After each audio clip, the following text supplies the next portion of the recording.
Ano yan, para makagawa daw, sasaktan daw dapat, makagawa ng ano. Nag-voice change ka na nga nag-voice over ka na nga para lang masaktan ako niya.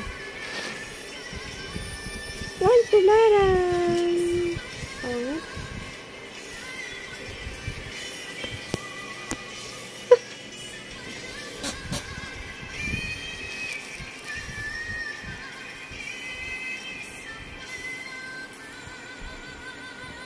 Malala pa sa sa Magdalena ng mababa ang lipad yung ginagawa na to sa akin. Malala pa, no? Kasi kasi rapist kasi yun. Rapist kasi hindi mo nakikita, no? Seryoso nga. Seryoso. Tas yung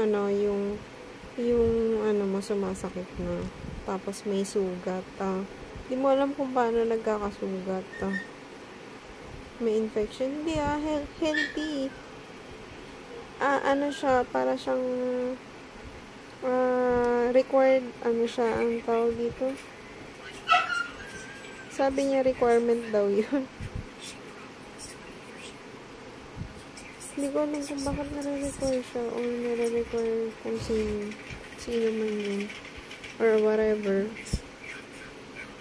Ang tawag dito, hindi na may itsura ko. Parang hindi okay, diba? Mukha okay yan.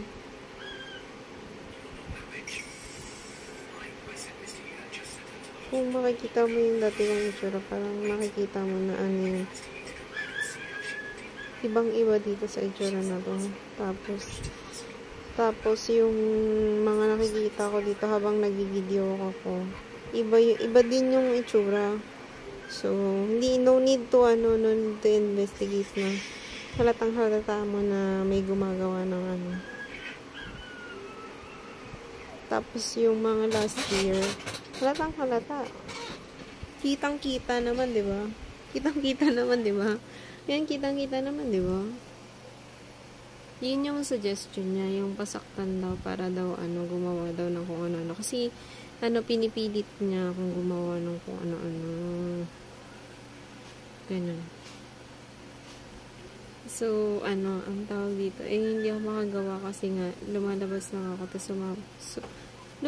tapos pupunta ako dun sa mga gusto kong puntahan. Tapos, nakikita ko yung mga tao nagsasabi sa akin, pero hindi ko sila kilala. Bye!